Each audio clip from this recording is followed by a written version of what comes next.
물론 부산이 그분들의 약간의 영역을 받은 건 있지만 부산 땅에서 만들어진 신기술이 아니다. 다들 웃으면서 참 희한한 소문도 다 있군요. 끝났습니다. 그 이후에 서울지방국세청 세무조사에서는 상장 직후 바로 나왔습니다. 수개월 동안 받아서 BW는 정여세는 미실현 소득이기 때문에 과세 대상이 아니다라고 결론이 났습니다. 하지만 한 달 이후에 금방 세무조사 끝나고 그때도 그 세무조사도 저 대출 받아서 세금 냈습니다. 약간의 세금이 나왔습니다. 부산청에서 갑자기 서울 사무실로 들이닥칩니다. 그래서 부산청 세무조사가 10개월 이상 지속됐고 과세 대상이라고 결정됐고 당시로서는 감당할 수 없는 세금이 부과됐습니다. 부산청 세무조사 당시 잘 들으십시오. 제가 가장 많이 들은 질문이 뭔 줄 아십니까? 그분들이 서울 사무실 들여닥쳐서 저를 세워놓고 첫 번째 한 질문이 뭔 줄 아십니까? 황 박사 없이 어떻게 연구가 진행됩니까? 내가 이 회사 잘 압니다. 이러고 세무조사가 시작됐습니다. 저한테는 답변할 시간도 주지 않았습니다. 당시 조사를 담당하셨던 과장분, 지금부터 제가 설명하는 황 박사에 대해서 잘 들어주십시오.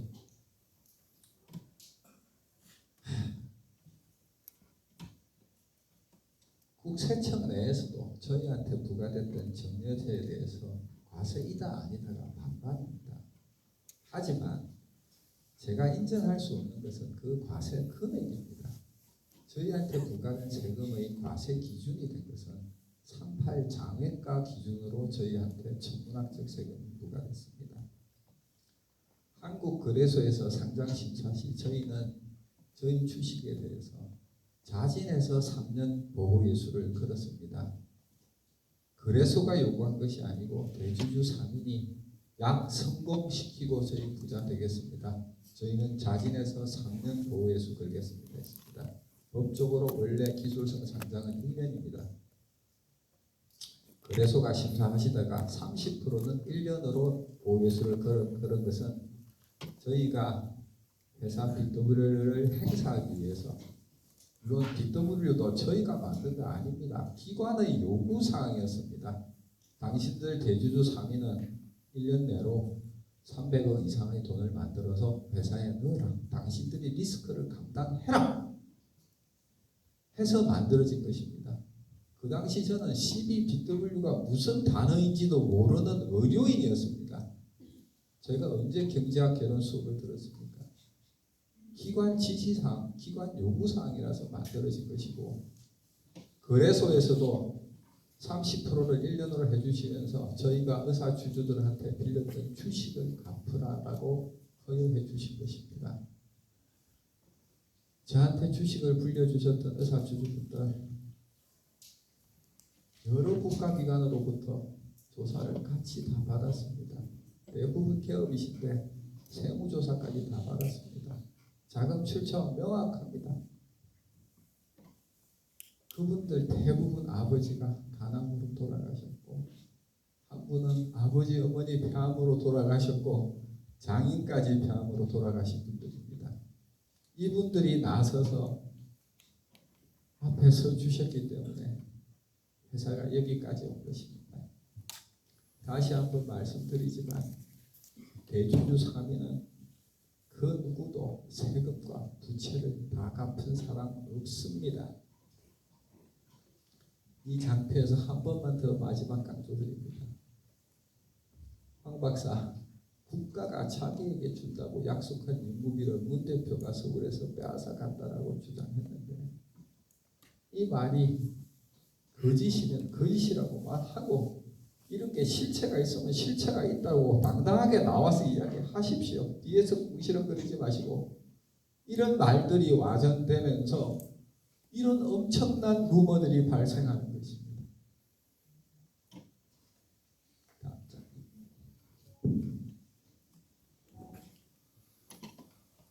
104회 원개발자입니다. NIH 모스 박사가 TK-를 개발했습니다. 1990 미국 유펜 펜실베니아 소재 토마스 제프슨 대학의 미하엘 마스트란젤로, 에드문드 라틴의 종양내과 교수 두 분, 이 세 분이 팩사백의 원개발자입니다.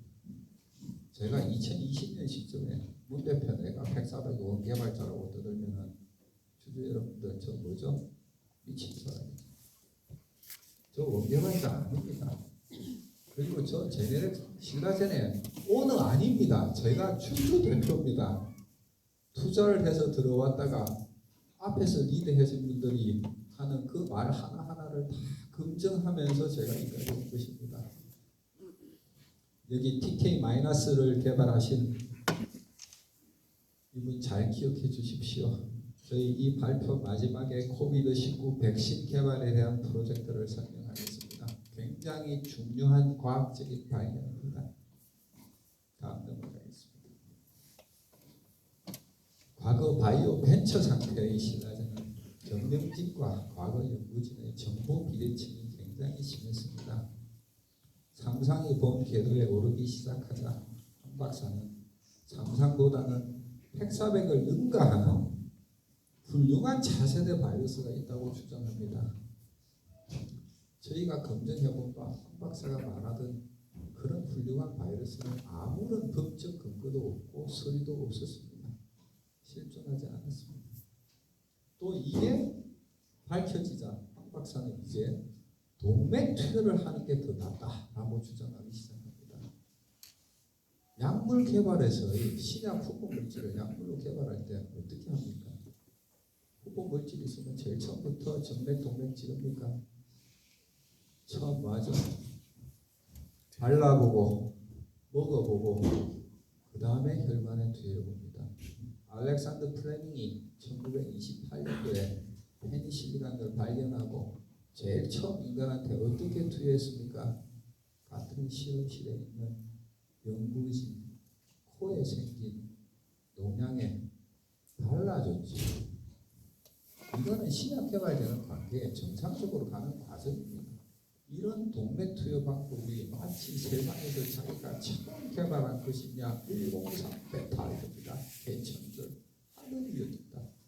거기에 과거 신라젠 경영진들은 전부 다 속았습니다. 그래서 제가 그렇게 자신 있으면 동물 실험으로 검증을 해보자. 그래서 황 박사가 동물 실험한다 그래서 2014년 4월 서울에서 있다가 부산까지 내려가서 이 토끼 동물 실험을 저도 같이 직접 했습니다. 토끼 귀에 동맥을 찾아서 넣어서 간 동맥으로 가서 간에 있는 암에다가 투여를 했습니다. 몇 주 지나자 황 박사 서울에 올라와서 이 토끼가 완전 관해가 된다고 자랑 많이 했습니다. 서울에 새로 경영되신 경영진분들 우리의 위대한 황 박사님 이렇게 됐습니다. 그리고 한 6개월쯤 있다가 인간한테 투여를 하겠다고 합니다. 근데 이 토끼 이후의 실험 데이터가 올라오지를 않습니다. 그래서 제가 부산 경영진에게 요구해서 나머지 토끼 상태 확인하시라 했더니만 이 정여진 연구원입니다. 동물 실험 담당입니다. 자료를 보여주지 않고 있었습니다. 그래서 과거 부산 경영진이 이 연구진을 불러다가 자료를 오픈을 하니 엑셀 파일에 남바만 있고 아무런 데이터가 없었습니다. 토끼 전부 다 대부분 다 사망했다고 합니다. 어처구니 없는 것은 간 이식에 실패한 토끼에게 동맥 투여를 해서 완전 관해라라고 하는 토끼도 있었답니다. 간 이식에 실패한, 암 이식에 실패한 토끼는 무슨 토끼죠? 주주 여러분, 암 이식에 실패한 토끼는 무슨 토끼입니까? 암이 아닌 건강한 토끼죠. 건강한 토끼에게 팩사백을 동맥 투여하고 완전 관해다 이런 어처구니 없는 연구들이 실험실에서 자행되고 있었고 이 연구진이 경영진에게 그 데이터를 보고할까봐 황 박사는 인사조치시켜서 동물 실험하는 연구원을 기계관리실로 보내버렸습니다.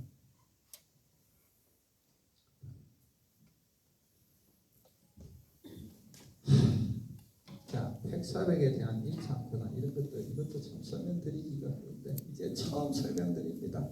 지금까지 소송에서 지면서도 저희가 입을 다물고 참고 참을 수밖에 없었던 이유가 있습니다. 삼상이 진행 중에 있기 때문에 혹시라도 삼상에 어떤 나쁜 영향을 미칠까봐 저희가 공개할 수 없었던 것입니다.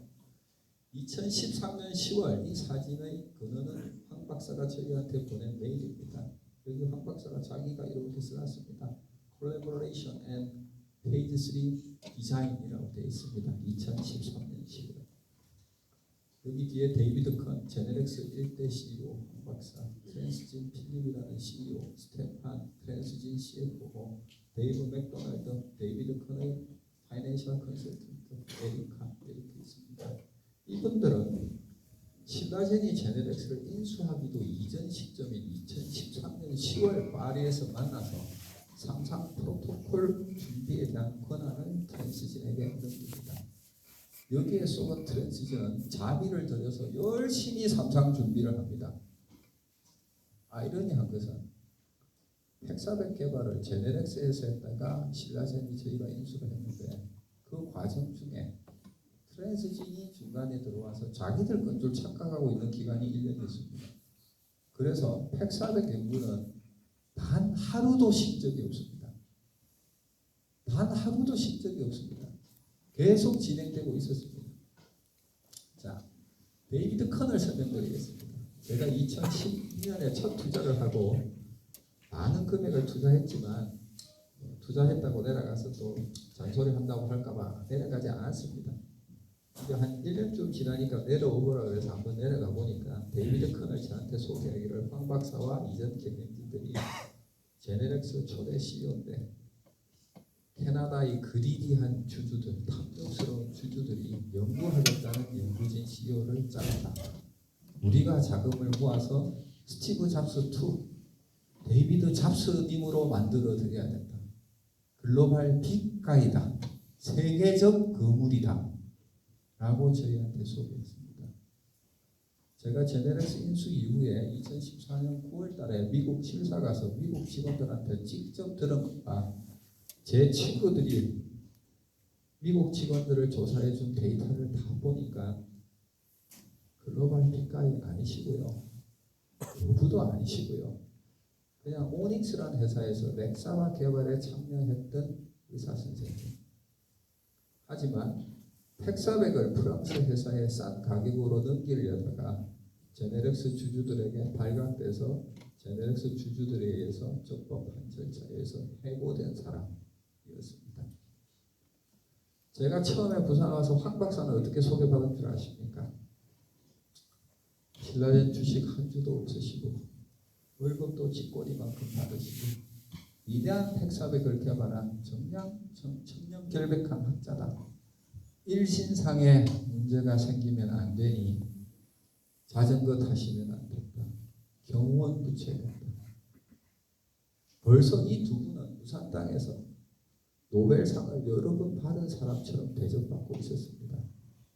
2010년에 처음 투자하고 내려와 서울서 내려오면 제가 돈 좀 투자했다고 이분들한테 대놓고 당신들이 원개발자 맞습니까? 라고 감히 물어볼 수조차도 없었습니다. 제가 언제 주총장에서 2015년도에 저는 지나간 몇 년 동안 수시적이 들고 있습니다. 이분들이 했던 말씀들이 대부분 그 사람들의 꿈이었습니다. 꿈. 그게 바이오 벤처 신라젠이었습니다. 2014년 9월 첫째 주에 제가 미국 제네렉스 실사를 갔습니다. 이제 신라젠 인수했죠. 14년 3월 14일에 인수했으니까 9월 첫째 주 마지막 날 9월 6일 토요일 아침 7시 30분입니다. 그날 12시 30분 비행기 타고 한국으로 돌아와야 되니까 아침 새벽부터 회의를 했습니다. 저희가 제네렉스 실사로 갔다는 얘기를 듣고 프랑스에서 CEO 필립과 CFO 스테판이 날라왔습니다. 여기서 또 무슨 일이 벌어지냐면 황 박사, 데이비드 컨과 트랜스진은 임상 상상 전반에 대한 권한을 트랜스진에게 넘길 것을 요구합니다. 스폰서를 넘기랍니다. 그래야 삼상이 빨리 되시된다. 그래서 제가 물은 것은 Is it easy for us to take back입니다. 돌려받기 쉽습니까? 그러니까 very easy라고 했습니다. 그래서 구두로 스폰서 넘기겠다고 약속하고 비행기 타고 한국 왔습니다. 한국 와서 이메일을 딱 여는 순간 미 연구진 미국에 있는 핵심 인력들이 저한테 장문의 메일을 보냅니다. 데이비드 커니 널또 속이는 거다. 이거 넘겼다가 돌려받지 못한다. 이 권한을 넘기면 100, 개발의 모든 권한은 트랜스진이 가집니다. 그래서 제가 그거를 법적 검토를 한국에서 하고 난 다음에 트랜스진에게 그렇게 못하겠다라고 통보했습니다. 제가 제너렉스 인수 판대에 나서는 순간 황 박사와 데이비드 커니에게 약속받은 것은 산업화 성공 시 상품명을 제가 지을 수 있는 권한을 달라는 거였습니다. 저 그 당시까지 기업이었습니다. 서민들 사는 동네에서 동네 주민들과 더불어서 치료도 하고 같이 운동도 하고 성실하게 사는 기업이었습니다. 투자했다가 이분들 도와주려고 펀딩에 나섰다가 어쩌다 보니까 밀려서 대표가 돼 있고 어쩌다 보니까 여기까지 와 있습니다. 중간에 그만두고 싶은 게 많습니다. 하지만 제 말을 믿고 따라왔던 의사주주들, 제 발표를 듣고 투자해 주셨던 주주분들의 저는 책임이 있습니다. 그래서 눈이 멀고 골다공증으로 허리가 내려앉은 불구의 몸이 돼서도 아직도 일하고 있습니다. 이거는 2014년 10월 31일 프랑스 스트라스부르크에 있는 트랜스진 본사입니다. 제가 직접 이제 방문을 해서 그렇게는 못 가고 월 계약대로 간다. 당신들이 준비했다는 삼상 준비 보자. 이러니까 트랜스진이 삼상 프로토콜 작성 시작됐고 초안 만들어졌고 밴드들 계약 시작했고 대조약물 어떻게 구입하는지 전 세계에서 어떤 대학병원에 참여하는 피저빌리티 테스트 다 해놓고 있었습니다. 그 당시만 해도 트랜스진은 이게 연구동이고 이쪽에 보면은 공장이 있습니다. 여기가 바이러스 백신 공장입니다. 450명의 인력이 매달려서 삼상 준비가 착실히 돼 있었습니다. 이 기념사진 촬영에 CEO 필립은 없습니다. 그 사진 뒤에 가면은 여기 앞에 보면은 쓰레기통이 허리 정도는 쓰레기통이 있습니다. 그 자리에서 필립과 정말 많이 싸웠습니다. 약속을 지켜라. 내가 당신한테 뭔 약속했는데 넘겨라. 못 넘긴다. 당신은 우리 컨설턴트의 약속을 믿고 이렇게 준비한 거예요. 그러니까 트랜스진은 지금까지 지불했던 돈을 내놓으랍니다. 비용을 부담해달라. 얼마 썼는데 50만 유로 썼답니다. 너무 큰 금액이어서 그렇게는 못하겠다. 당신이 좋아서 준비한 거를. 필립이 저한테 마지막 쏘아붙이던 문자 아직도 기억납니다. It's up to you. 이 땅 됐습니다. 이 땅은 뚜로로 찾아보십시오. 무슨 말인지. 저 외국어로 욕 잘합니다. 거의 같은 수준의 말을 하면서 필립이랑 대판 붙은데 이 사진 뒤에 이 자리입니다. 그래서 그 이후 기념 촬영에 필립은 들어가 버렸습니다. 이렇게 수차례에 걸쳐서 헥사백의 시가전으로 넘어온 이후에도 데이비드 칸과 황 박사는 트랜스진에게 헥사백의 권한을 아주 헐값에 넘길 것을 정명진을 속이면서 수차례 시도하다가 데이비드 칸은 제가 이때 이후에 정리했습니다. 그때 데이비드 칸에게 한 말이 미국 공권력 불러다가 제대로 붙을래 그냥 말해. 깨끗하게 인정하고 자기한테 주어졌던 60만 주의 스탁옵션 다 취소하고 나갔습니다. 황 박사에게는 다음 후속 파이프라인 연구에 몰두해달라 이러고 삼상이 계시던 겁니다. 황 박사는 계속 말을 바꿨습니다. 계속 보겠습니다.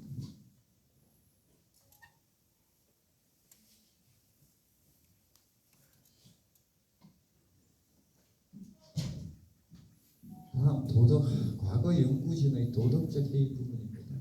황 박사가 주식이 한 주도 없다고 저는 설명을 들었는데 상장 심사식 저희가 찾아냈던 문서에 보니까 2006년도에 5만 주 500원에 심지어 2006년도에는 58만 주 무상증자 받았고 이렇게 있었고 2012년 이용한 대표식에 스탁옵션까지 50만 주 받았습니다. 이런 주식들은 가족들한테 상당량이 점유가 되어 있었던 걸로 확인되어 있습니다. 자, 2015년 12월 언젠가 연구진 중 한 명이 결혼을 했습니다.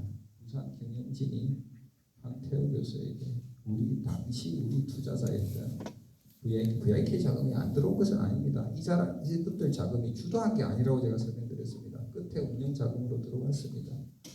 투자자인 VIK가 검찰 수사가 제기되고 그 대표 이상이 이천이 구속됐다. 문 대표가 서울서 펀딩을 하고 있으나 거의 불가능할 것 같다. 앞으로 2, 3개월 지나면 회사가 뱅크롯이 될 것 같으니까 황 박사 제발 이상한 은행을 하지 말고 자제할 것을 부탁했습니다. 이상한 은행이란 이런 것들입니다. VIK 발표장에 나가서 발표한 거 인터넷에 보면 제가 VIP한테 고맙다라고 무슨 인터뷰를 한 기사가 있는데 저는 그런 인터뷰 한 적 없습니다. 그 가짜 뉴스를 바탕으로 또 다른 뉴스가 만들어져서 확대 재생산됩니다. 이런 자리 나가서 발표한 것은 황 박사입니다. 문 대표가 아닙니다. 당시 이분들이 황 대표라고 하고 돌아다니까 황 사장이라고 하고 돌아다녔습니다. 이용환 씨는 이 회장이라고 돌아다녔고 황 박사는 황 R&D 사장이라고 지칭하고 다녔습니다. 이분들이 했던 그 이상한 은행들이 지금 문 대표한테 쏟아지고 있는 것입니다. 자, 이렇게 부탁을 했더니만 황태호 박사는 어떻게 하냐? 자제하기는커녕 12월 30일에 마지막 날입니다. 장문의 이메일을 남기고 퇴사해버립니다. 그 이메일 첫 구절이 10400 원개발자 신라젠을 떠나면 이 무슨 웃기는 소리입니까 이게 지금? 이래놓고 나가서 회사에서 억울하게 잘렸다라고 이야기합니다. 다음이죠. 이게 바이오벤처 신라젠의 회계입니다. 보십시오. 근무하지도 않았던 황 박사 처와 처형을 이렇게 2억이 넘는 월급을 지급했습니다.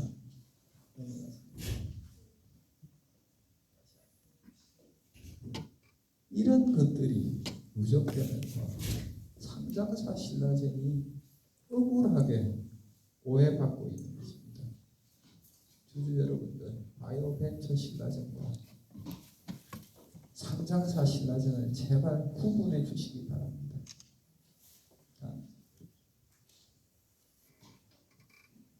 제가 처음으로 이야기합니다. 참고 또 참았던 겁니다. 부산대 이런 모 교수님 10400에 대해서 인터넷에 동영상으로 올려놓게 된 짓인데 뭐라고 하시냐면은 10400이 이게 무슨 거잖아요. 효과도 크지 않고 부작용도 들어있다 라고 동영상이 올라왔었고 지금도 있습니다. 10400 1998년도에 토마스 제퍼슨에서 환자한테 투여된 이후로 지나간 20년간 시한부 선고를 하는 700명의 목숨을 걸고 실험을 했습니다. 미국, 중국, 프랑스, 한국 자금 거기다가 프랑스 국립암센터에서도 실험했고 미국 국립암센터에서도 미국 정부 돈으로 이 임상 실험을 정식으로 했습니다. 근 7천억 원을 소모를 한 연구입니다. 여기서 심각한 부작용이 보고된 적이 없습니다. DMC가 3상을 중단하면서도 안전성에 문제 없다라고 했습니다. OS에서 이거 이상하네 스탑하는 게 좋겠답니다. 이렇게 돼 있는데 이건 도대체 10400 부작용을 어디서 보신 겁니까? 부작용을 보였다는 환자분이 투여받은 약물이 10400인 거 확인하시고 이야기하시는 겁니까? 이런 루머들이 계속 모이면서 10400 약물에 대한 루머들이 또 생깁니다. 저 대표, 문 대표 10400이 약이 맞다는 것에는 아직도 변함이 없습니다. 아직도 변함이 없습니다. 단지 심판 승인을 받는 방법을 통과하고 있는 중입니다. 대한민국에서 시험 저보다 잘 친 사람 별로 없습니다. 한 과정이 시험이라고 생각합니다. 그런데 아직까지는 역부족인 것 같습니다. 하지만 10400이 약물이 아니다라는 판단을 해본 적은 없습니다. 3상이 중단 근거를 받고 나서 내가 또 이전에 뭘 또 쏘은 거지? 저 혼자 누워서 며칠을 고민했습니다. 결론은 아니다. 이거 약물 맞다. 아직 증명하기가 어려운 것이다. 그래서 이 몸을 이끌고도 아직도 하고 있는 겁니다.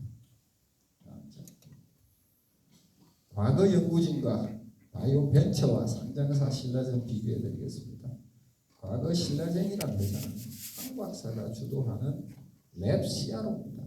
한 박사는 약동학을 전공한 양리학자이고 경영진에게 연구랑 관련된 거의 대부분의 정보를 전달하지 않고 은폐했던 사람입니다. 회사가 아니고 랩입니다. 랩.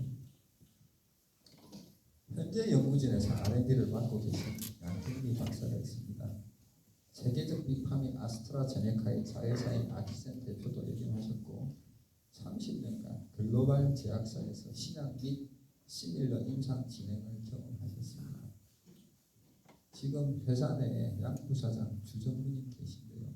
다른 빅팜들로부터 독립 시도가 계속 있습니다.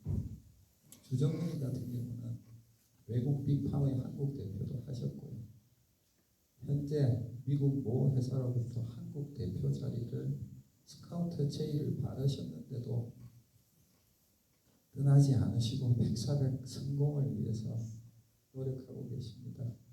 양 박사와 주전무에 대한 이런 이상한 루머들은 제가 보기에는 경쟁사들에서 스카우트 목적으로 흘리는 루머인 것 같습니다.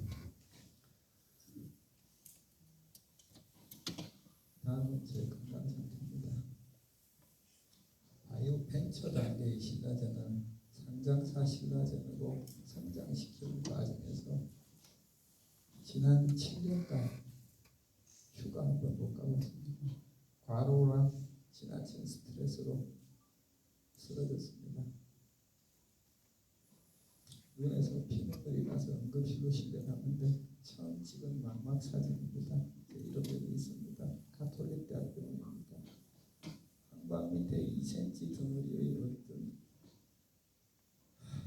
메스가 자라고 있었습니다. 눈에서는 출혈이 돼서 앞은 보이지 않고 첫 번째 진단은 얼마 못 산다고 들었습니다. 기도부터 제가 꾀변 부린다는 누구 믿지 마시고 이렇게 쓰러져서 살기 위해서 6번의 수술을 받았습니다. 죽지 않고 살았습니다. 또 하나는 골다공증 수치가 T값이 마이너스 5.1이 나왔습니다. 아주 심각한 골다공증. 학창시절 서울대 역도부 출신입니다.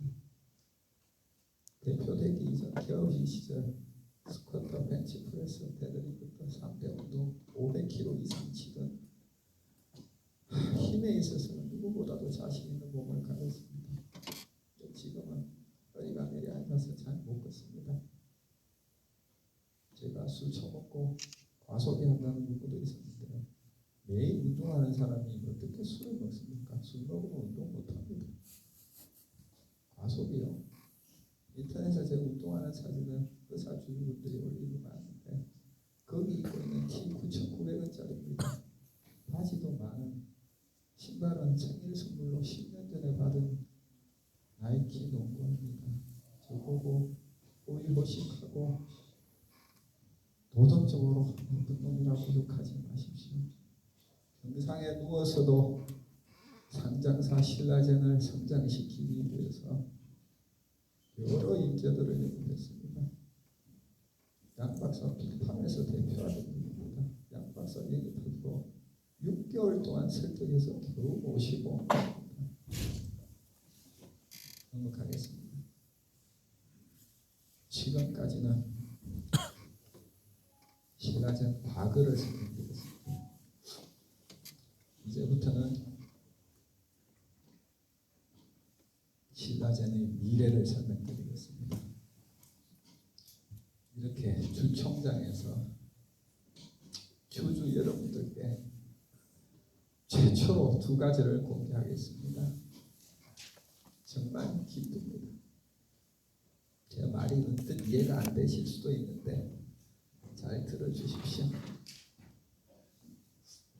지금 지금 코비드-19가 전 세계에서 팬데믹하게 벌어져서 무고한 사람들이 많이 죽어가고 있습니다.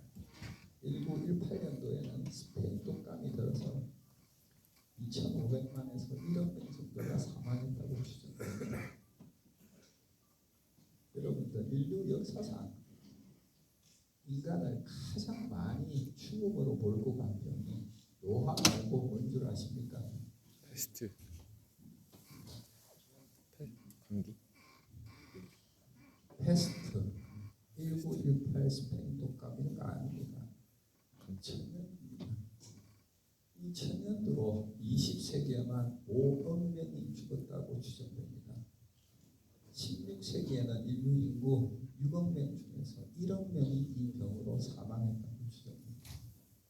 저희가 알고 있는 르네상스 시절의 유명한 작가들, 화가들 대부분 다 천년도로 사망하셨습니다. 1798년도에 영국에서 에드워드 제너라는 의사분이 와서 종두법을 개발했습니다. 그래서 지나간 200년 동안 지구상에 살다가 거의 모든 인류에게 투여됐던 약물이 박시니아 바이러스입니다. 이 박시니아 바이러스로 인류는 천년도로부터 해방됐고 WHO가 1980년도에 드디어 smallpox is dead라고 선언했습니다.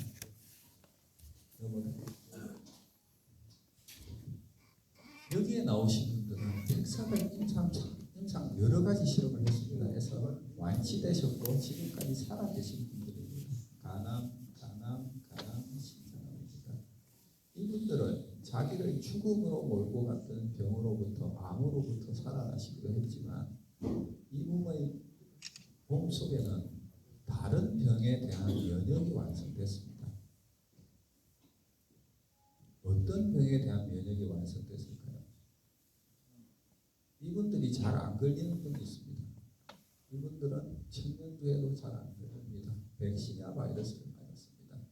또 한 가지, 백사백이 약효가 없다고 자꾸 주장하시는 분들이 있는데 이분들 말고도 제가 수술받고 있는 동안 2018년도에 영국의 리드 대학에서 대장암 환자 완치돼서 여러 암학회에서 발표됐습니다. 신장암에서는 플로리다 대학에서도 임상 1상에서 완치된 분이 나왔습니다. 간암 3상에서도 CR 완치된 분은 투여군에만 있습니다. 대조군에는 0입니다. 단지 OS가 증명이 안 된 겁니다. 자, 이분들 몸의 면역은 스몰폭스에 대한 면역도 완성이 된 것입니다. 이게 천년도 백신으로 썼던 드라이백스입니다. 이게 팩사백입니다. 무슨 차이죠? 농도입니다. 여기는 12사승계의 주건 바이러스와 사람 바이러스가 섞여 있는 것입니다. 이거를 10만 배로 고농축을 하면 팩사백이 됩니다. 거기서 안전성을 확보하기 위해서 미국 NIH가 TK를 딜리션 시킨 것입니다. 혹시라도 그런 일이 절대로 벌어지면 안 되겠지만 저희 신라제는 천년두 예방 백신으로 언제라도 쓸 수 있는 미 FDA가 안전하다라고 승인했던 이 물질을 가지고 있습니다. 자, 이게 다음 장. 이게 박시니아 바이러스의 가계도입니다. 에드워드 제너가 썼던 백신으로 썼던 카우폭스입니다. 유럽에서는 앙카라, 코펜하겐 스트레인의 박시니아를 썼습니다. 박시니아 바이러스는 한 가지가 아닙니다. 여러 종류가 있습니다. UK, 영국에서는 리스터 스트레인을 썼습니다. 미국은 드라이백스를 썼습니다. 여기서 나온 게 YS 스트레인입니다. 여기서 TK를 뗀 것이 백사백입니다. 러시아는 EM63을 썼고 일본은 이케다라는 스트레인의 바이러스를 가지고 천년두를 방면했습니다. 이게 가지는 의미가 뭐냐면은 이 방법이 나오기 전까지는 인류는 병이 생기는 치였습니다. 이 방법으로서 인류는 사람을 죽이는 치명적인 병을 이해했고 이 병의 진행 단계에 미리 들어가서 그 진행을 막아버리는 방법을 찾은 것입니다. 그래서 에드워드 제너 씨가 죽고 난 다음에 50년쯤 있다가 루이 파스테르 씨가 그 방법으로 비슷한 방법으로 탄저병과 광견병을 해보니까 똑같이 면역이 됐습니다. 그래서 돌아가신 에드워드 제너를 기리기 위해서 이런 방법을 백시네이션이라고 하자. 여기서는 물질은 백신이라고 하자. 라는 것입니다. 박시니아입니다. 라틴어로 박하는 소입니다. 박시니아는 소의라는 형용사입니다. 여기서 파생된 것이 백신입니다. 지금 이게 전 세계를 공포로 몰고 가고 있는 코비드-19 바이러스입니다. 코비드-19 바이러스가 기존의 코로나 바이러스랑 다른 점은 이것입니다. 스파이크 글라이코프로테인 S가 표면에 많이 발현되고 있습니다. 이게 모노머 구조가 아니고 세 가지 프라이머 구조를 가지고 있음으로 해서 숙주 세포에 굉장히 잘 달라붙기 때문에 문제가 발생한 것입니다. 코로나 바이러스는 알파, 베타, 감마, 델타 그룹이 있는데 인간한테 병원성을 띠는 것은 베타 그룹입니다. 메르스와 사스가 있었죠. 근데 지금 코비드-19 같은 경우는 메르스보다는 사스 쪽이랑 가깝습니다. 메르스는 바인딩되는 리셉터가 DPP4번이고요. 사스는 ACE2 리셉터에 붙습니다. 코비드-19도 ACE2 리셉터에 붙습니다. 자, 이게 코비드-19의 스파이크 프로테인입니다. 숙주세포에 ACE2 리셉터가 있고 이게 코비드-19 바이러스입니다. 사스랑 코비드-19랑 다른 점은 사스는 S2 영역에서 끊어집니다. 코비드-19는 S1/S2 자리에서도 부러집니다. 이게 끊어져야 숙주세포 안으로 바이러스가 엔트리, 감염이 돼서 들어갑니다. 잘라지는 부위가 두 자리가 있기 때문에 이게 감염력이 강한 것입니다. 자, 이거는 그 리셉터의 구조를 이렇게 그림으로 그려놓은 거고, 그러면 도대체 이거를 이길 약을 어떻게 개발할 것이냐? 저번 주가 NIH에서 개발한 약물을 미국에서 임상 실험이 들어갔습니다. 그분들이 시도하는 것은 이 스파이크 프로테인에 대한 mRNA를 만들었습니다. mRNA는 분자 구조가 작고 언스테이블합니다. 그래서 지방으로 리피드로 코팅을 해서 백신을 만들어서 인간한테 투여가 시작돼서 인간의 면역이 이 스파이크에 대한 안티바디 항체를 만들어 주기를 기대하고 있는 것입니다. 저희랑 신장암을 병용하고 있는 리제너론사는 이스라엘 로울이라는 분이 핵심 연구진입니다. 그분이 저한테 하신 말씀이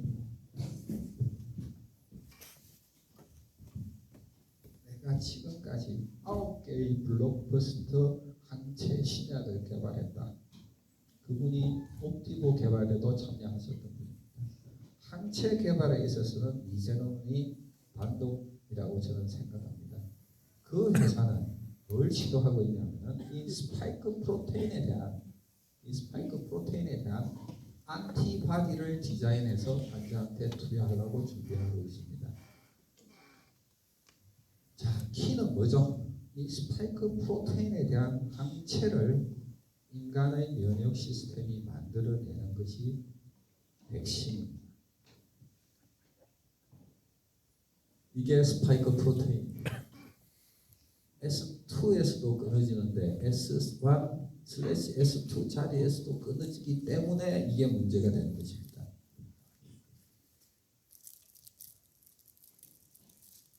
이게 우한 코로나 2019년 코비드-19 바이러스의 이 스파이크에 대한 진 매핑입니다. 유전자 지도는 이제 세상에 공개되어 있습니다.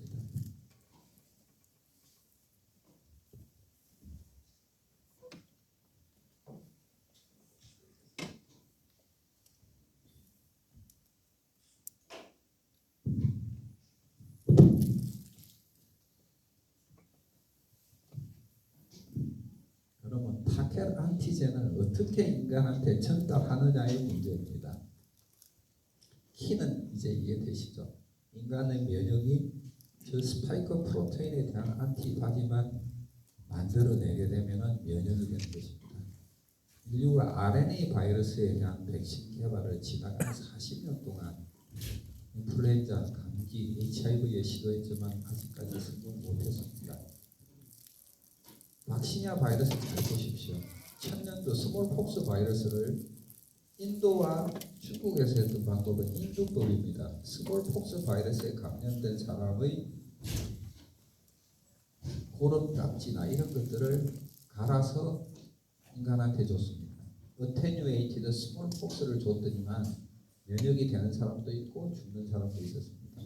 에드워드 제너 씨가 한 것은 유사한 다른 박시냐 바이러스를 가지고 스몰폭스를 잡았습니다. 자, 저희의 발상은 RNA 바이러스에 대한 백신을 RNA 베이스로 만들지 않습니다. 다른 바이럴 벡터를 가지고 S 스파이크 프로테인에 대한 프로테인을 발현시켜주면 되는 것입니다. 이게 지금 전 세계에서 코로나 백신을 개발하고 있는 유명한 35개의 회사들 리스트입니다. 자, RNA 바이러스로 시도하는 회사도 있지만 이런 회사 잘 한번 보세요. DNA를 가지고 RNA 바이러스 백신을 개발합니다. 좀 이상하죠? NIH가 하는 것은 프로테인 서브 유닛인데 아까 설명드렸고요. 저희가 시도하는 것은 바이럴 벡터를 써서 스파이크 프로테인을 발현하겠다는 것입니다.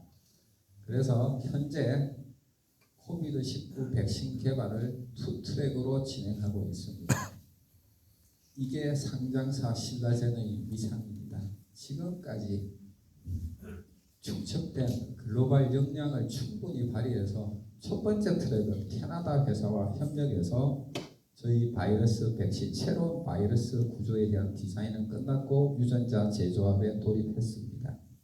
그렇게 진행 중이고 미 FDA랑 소통을 시작을 했고 모든 과정이 순조롭게 진행이 되면은 미 군병원에서 임상 1상이 시작될 계획입니다.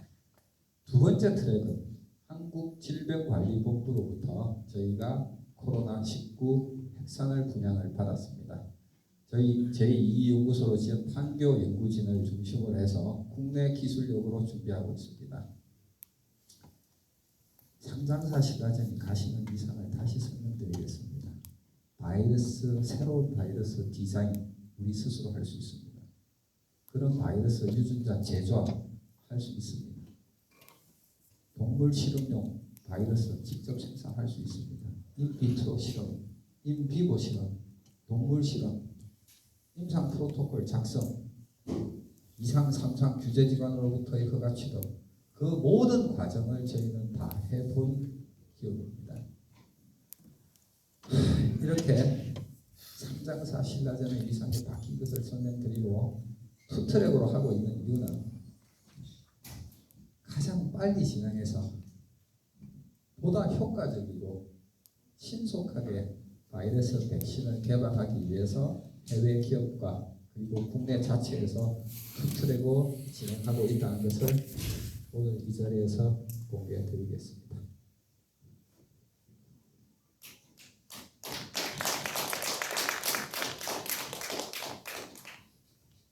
회사가 무력해서 마스크 지원 정도밖에 못합니다. 아직은. 하지만 대부분 코로나19랑 싸우고 있는 의료진들에게 정말 저 바이러스를 이길 수 있는 제대로 된 백신을 빨리 개발해서 전해드려야 됩니다. 여러분들 1918년 스페인 독감 때는 젊은 분들이 많이 죽었습니다. 그분들이 죽은 이유 혹시 아시는 분 있으십니까? 코비드-19는 노인들이 많이 돌아가셨는데 1918은 청년들이 많이 죽었습니다. 1918년도에 인류가 가지고 있었던 약물인 뭐죠? 딱 하나 들고 있었습니다. 그 당시. 뭐 가지고 있었습니까? 페니실린은 1945년입니다. 그 당시 없었습니다. 1918년도 지난 100년 전을 상상해 보십시오. 고열이 나고 기침을 하고 폐렴이 된 사람들이 환자들이 밀려올 때 의료진들이 환자한테 뭐 투여했습니까? 그 당시에는 아스피린밖에 없었습니다. 1899년 독일의 바이엘에서 아르헨긴이라는 학자가 만들어낸 해열 진통제. 그 아스피린 지금은 감기 환자한테 처방하지 않습니다. 그 당시 의무 기록지를 지금 와서 조사한 연구 기록들이 많이 있습니다. 당시 고열이 나는 환자들에게 아스피린을 너무 고농도로 투여해버렸습니다. 정상적인 사람도 아스피린을 32g씩 투여하면 폐출혈로 사망할 수 있습니다. 그래서 요즘은 감기에는 아스피린 처방 안 합니다. 자, 과학자들이 나서서 코비드19랑 사투를 벌이고 있는 의료진들에게 제대로 싸울 수 있는 백신, 항체 빨리 개발해서 그분들에게 전달해드려야 됩니다. 자, 다음 장은 팩사백으로 다시 돌아왔습니다. 제가 왜 팩사백을 포기하지 않는지가 여기 있습니다. 팩사백을 신라젠이 인수한 이후로 저희가 국내 연구진, 국내 대학병원 그리고 UC 샌프란시스코에 있는 맥도날드 연구소랑 많은 연구를 진행했습니다. 이게 작년도 1919년도 AACR 미국 암학회 표지를 장식했던 논문입니다. 빨간 덩어리가 암세포입니다. 암의 주변부, 암의 센터입니다. 녹색 형광물질이 백혈구입니다. 정상 상태에서는 백혈구가 암세포를 공격하지 않습니다. 팩사백을 투여하면 암세포의 주변부뿐 아니라 센터까지 많은 백혈구가